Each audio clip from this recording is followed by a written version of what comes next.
आप सभी को मेरा नमस्कार है। आप सभी का हमारे चैनल लाइफ सक्सेस पर बहुत बहुत स्वागत है।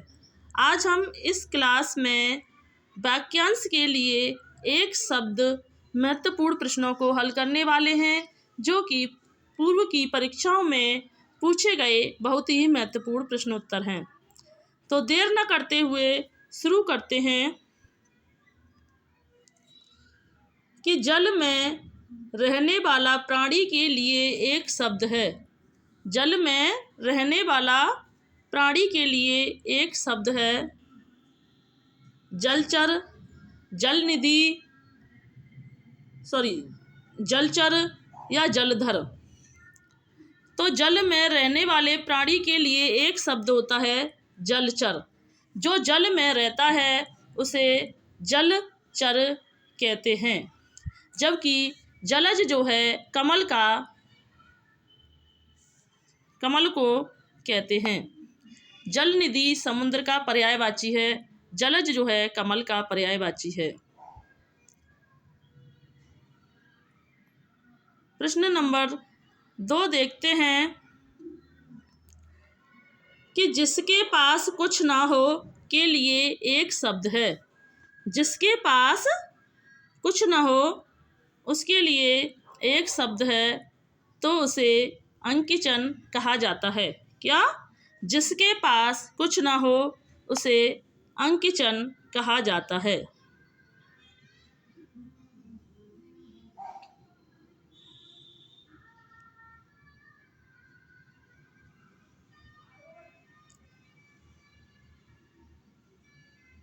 अगला प्रश्न देखते हैं।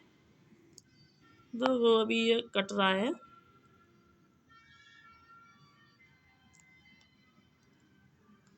अगला प्रश्न देखते हैं कि जिसका निवारण ना हो सके के लिए एक शब्द है। तो जिसका निवारण ना हो सके उसे अन्यवार्य कहा जाता है। क्या? जिसका निवारण ना हो सके उसे अन्यवार्य कहा जाता है। अगला प्रश्न देखते हैं कि समस्त पृथ्वी से संबंध रखने वाला क्या कहलाता है। तो समस्त पृथ्वी से जो संबंध रखने वाला है वो सार्वभौमिक कहलाता है।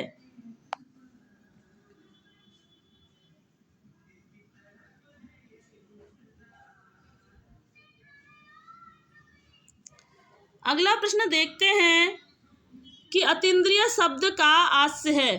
अतीन्द्रिय शब्द का आस्य है कि इंद्रियों की पहुंच से बाहर।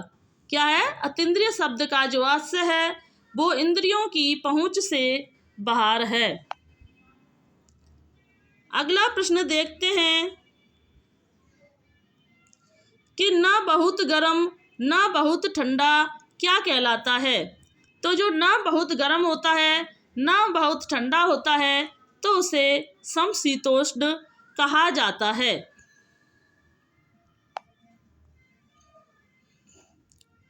अगला प्रश्न देखते हैं कि जो अधिक बोलता है उसे क्या कहते हैं।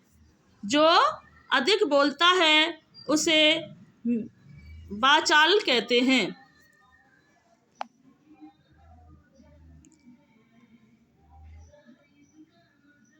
इनसे संबंधित अन्य को देखते हैं। अभी कट रहा है।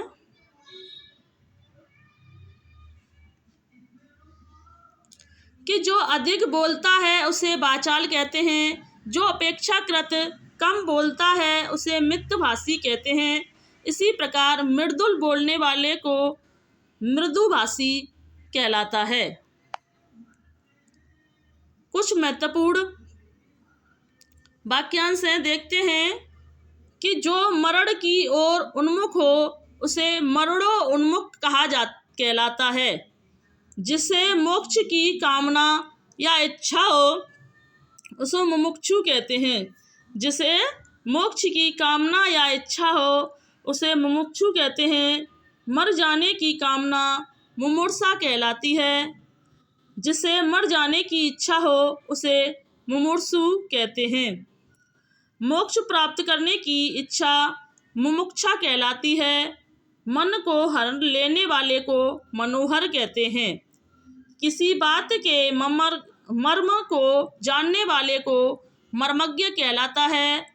जिसके हृदय में को चोट पहुंची हो उसे मर्माहत कहते हैं। अगला प्रश्न देखते हैं कि मोक्ष की इच्छा रखने वाले के लिए प्रयुक्त एक शब्द है। तो जो मोक्ष की इच्छा रखता है उसके लिए एक शब्द जो है मुमुक्षु कहलाता है। प्रश्न नंबर 13 देखते हैं कि अन्य मनसक शब्द का आशय है। तो अन्य मनसक शब्द का जो आशय है, जिसका मन किसी दूसरी ओर हो उसे अन्य मनसक कहा जाता है। अगला प्रश्न देखते हैं कि हाथी की पीठ पर रखे जाने वाले आसन के लिए एक शब्द है। तो हाथी की पीठ पर जो रखे जाने वाले आसन को हौदा कहा जाता है। इससे संबंधित महत्वपूर्ण व्याख्या देखते हैं कि हाथी की पीठ पर रखे जाने वाले आसन के लिए एक शब्द हौदा होता है और घोड़े की पीठ पर रखने की जो गद्दी होती है उसे जीन कहते हैं। घोड़े की पीठ पर कसने की जीन को काठी, लोहे के जाल का बना कवच या जिसे युद्ध के समय पहना जाता है उसे बख्तर या वख्तर कहते हैं।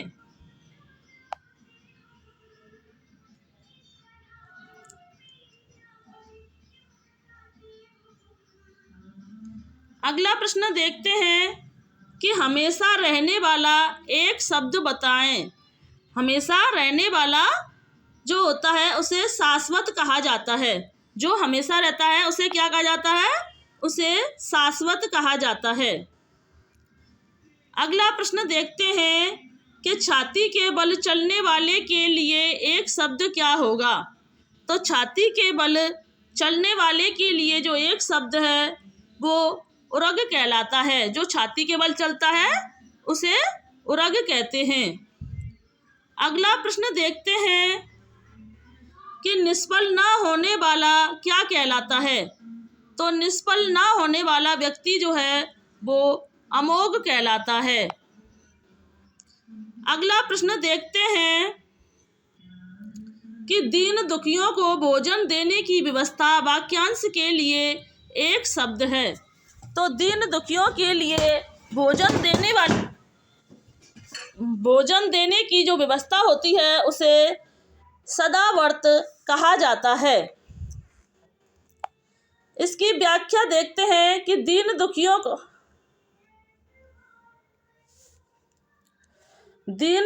को भोजन देने की व्यवस्था को सदावर्त कहते हैं। एक साथ कई लोगों के लिए भोजन देने की व्यवस्था जो होती है वो भंडारा कहलाती है। धर्म के प्रति किया गया कार्य धर्मार्थ कहलाता है।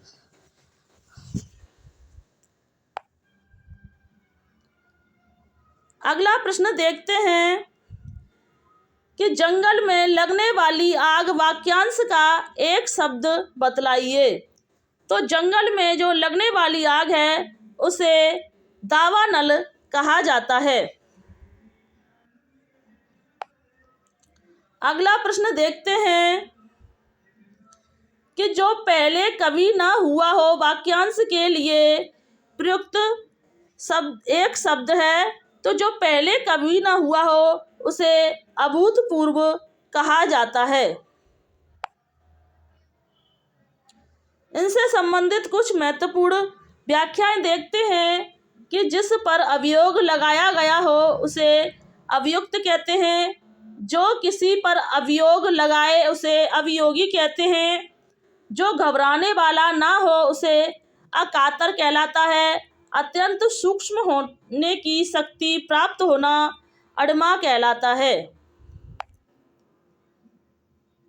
अगला प्रश्न देखते हैं कि जो पहले कभी ना हुआ हो, जो पहले कभी ना हुआ हो वह अभूतपूर्व कहलाता है।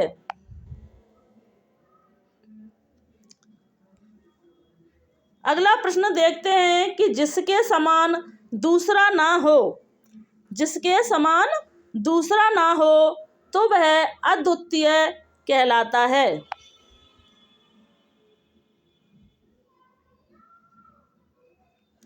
अगला प्रश्न देखते हैं कि जो परीक्षा में उत्तीर्ण ना हो उसे अनुत्तीर्ण कहा जाता है। किसे? जो परीक्षा में उत्तीर्ण ना हो उसे अनुत्तीर्ण कहा जाता है, और जो परीक्षा में उत्तीर्ण हो जाए, सफल हो जाए, उसे उत्तीर्ण कहा जाता है।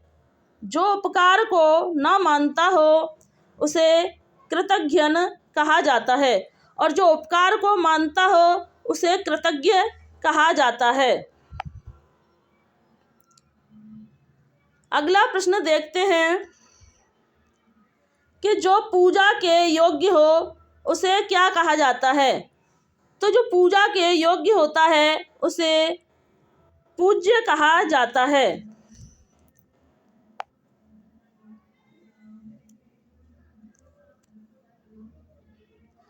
अगला प्रश्न देखते हैं कि अत्यंज शब्द का सही अर्थ है। तो अत्यंज शब्द का जो सही अर्थ है, जिसका जन्म निम्न अछूत वर्ग में हुआ हो उसे अंत्यज कहा जाता है। कुछ महत्वपूर्ण वाक्यांशों को देखते हैं कि जन्म से 100 वर्ष का समय जन्म सती कहलाता है। जो वृद्ध होने के कारण जर्जर हो गया हो उसे जराजीर्ण कहते हैं। जल में पैदा होने वाला जलज कहलाता है। सारे जीवन में किसी के कार्यों आदि का विवरण जीवन चरित्र कहलाता है। अगला प्रश्न देखते हैं कि जो कुछ जानने की इच्छा रखता हो उसे जिज्ञासु कहा जाता है। क्या? जो जानने की इच्छा रखता है उसे जिज्ञासु कहा जाता है। अगला महत्वपूर्ण प्रश्न देखते हैं कि जिसकी आशा न की गई हो उसे क्या कहा जाता है। तो जिस कोई आशा न की गई हो उसे अप्रत्याशित कहा जाता है। इससे संबंधित कुछ महत्वपूर्ण वाक्यांशों को देखते हैं कि सामान्य व्यापक नियम के विरुद्ध बात क्या है? अपवाद कहलाती है। जिसके लिए कोई बाधा रोक टोक न हो से अवाद कहते हैं। कोई काम स्वभाववश करते रहने की क्रिया जो है वो अभ्यास कहलाती है। जो कभी प्रकाश में ना आया हो, जिसका प्रकाशन ना हुआ हो उसे अप्रत्याशित कहते हैं। अगला प्रश्न देखते हैं कि जिसका कोई शत्रु पैदा ही ना हुआ हो उसे कहते हैं। तो जिसका कोई शत्रु ही पैदा ना हुआ हो उसे अजात शत्रु कहा जाता है। इनसे संबंधित महत्वपूर्ण वाक्यांशों को देखते हैं कि जिसका कोई शत्रु पैदा नहीं हुआ उसे अजात शत्रु कहते हैं।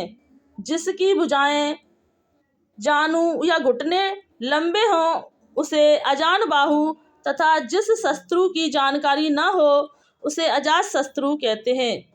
इससे पूर्व में ही पैदा ही ना हुआ हो उसे अजात पूर्व कहते हैं। जिसके कुल का पता ना हो उसे अज्ञात कुल कहते हैं। कई व्यक्तियों में एक से अधिक शब्द अन्यतम है। जो का त्यों के लिए एक शब्द अविफल है। जिस कल्पित पर्वत के पीछे सूर्य अस्त होता है उसे अस्ताचल कहते हैं।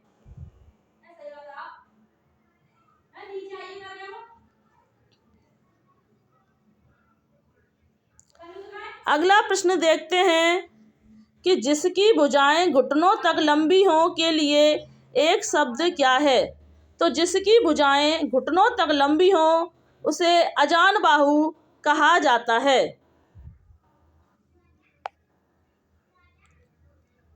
अगला प्रश्न देखते हैं कि अजान बाहु शब्द निम्नलिखित में से किस वाक्यांश के लिए सही है? तो जिसकी भुजाएं घुटनों तक लंबी हो उसे अजान बाहु कहा जाता है। अगला प्रश्न देखते हैं कि वह स्त्री जिसका पति परदेश से आने वाला हो उसके लिए एक शब्द है। तो जिसका पति परदेश से आने वाला हो उसे आज्ञामिष्य पत्रिका कहा जाता है। इनसे संबंधित महत्वपूर्ण अन्य वाक्यांशों को देखते हैं कि वह स्त्री जिसका पति विदेश जाने को हो उसे प्रवृत्ति पत्रिका कहते हैं। वह स्त्री जिसके उसके पति ने उसे छोड़ दिया हो उसे परित्यक्ता कहते हैं। वह स्त्री जिसका पति दूसरा विवाह कर ले उसे अध्यूढ़ा कहते हैं। दुराचारी स्त्री को उल्टा कहते हैं। अगला प्रश्न देखते हैं कि वह स्त्री जिसका पति दूसरा विवाह कर ले इस वाक्यांश के लिए एक शब्द है। तो जिस स्त्री का पति दूसरा विवाह कर ले उसे अध्यूढ़ा कहा जाता है।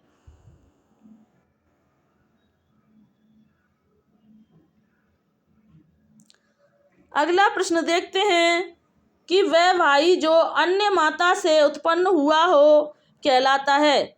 तो जो भाई अन्य माता से उत्पन्न हुआ हो उसे अन्योदर कहा जाता है और जो एक ही माँ से उत्पन्न हुए हों उन्हें सहोदर कहा जाता है।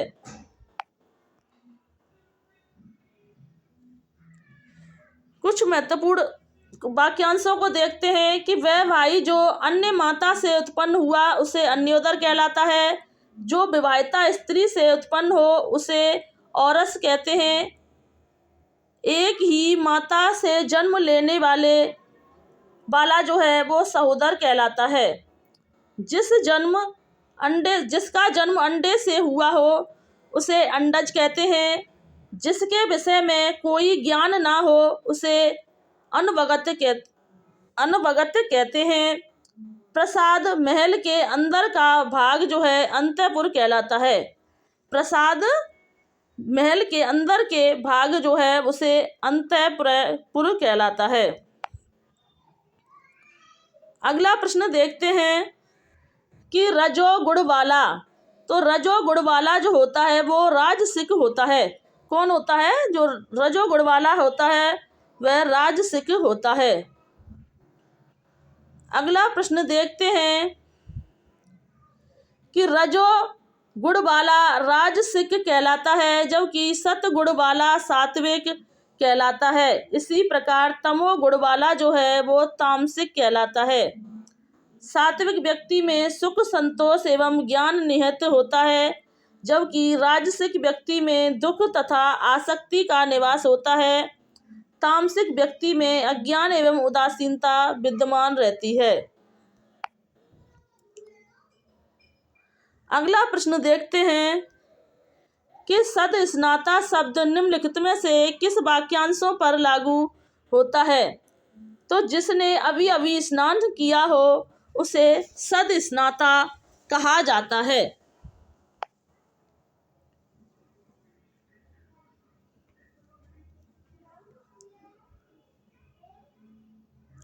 अगला प्रश्न देखते हैं कि सबके समान अधिकार पर विश्वास करने वाला है वो समाजवाद कहलाता है। अगला प्रश्न देखते हैं कि जो बात लोगों को सुनी गई हो वह जो बात लोगों से सुनी गई हो उसे किद्वंती कहा जाता है। अगला प्रश्न देखते हैं कि कृतज्ञन शब्द का सही अर्थ है। कृतज्ञन शब्द का सही अर्थ है कि जो किए हुए उपकार को नहीं मानता हो उसे कृतज्ञन कहा जाता है।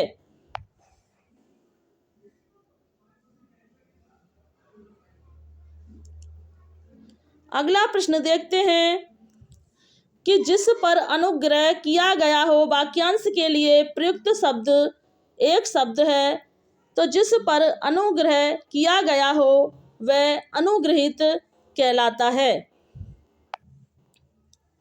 इनसे संबंधित महत्वपूर्ण वाक्यांशों को देखते हैं कि पर्वत के ऊपर की समतल भूमि अधिपत्यका कहलाती है। जिसकी उपमा न की जा सके उसे अनुपम कहते हैं। जो किसी वस्तु व्यक्ति के प्रति आसक्त हो उसे अनुरक्त कहते हैं। कनिष्ठ और मध्यमा के बीच की अंगुली अनामिका कहलाती है। किसी के पीछे पीछे चलने वाला जो है वो अनुयायी कहलाता है। अगला प्रश्न देखते हैं कि कर्तव्य मूढ़ शब्द का सही अर्थ है, तो जिसे अपने कर्तव्य का बोध न हो उसे कर्तव्य मूढ़ कहा जाता है। अगला प्रश्न देखते हैं कि जिसमें धैर्य ना हो के लिए एक शब्द है, तो जिसमें धैर्य ना हो उसे अधीर कहा जाता है। आज का अंतिम प्रश्न देखते हैं कि जिसे किसी से लगाव ना हो, जिसे किसी से लगाव ना हो उसे निर्लिप्त कहा जाता है। तो आज की क्लास को यहीं समाप्त करते हैं। अगर आपको हमारी यह क्लास अच्छी लगी हो तो इसे लाइक, शेयर, सब्सक्राइब करें और हमें कमेंट करें। Thanks watching this video. जय हिंद, जय भारत।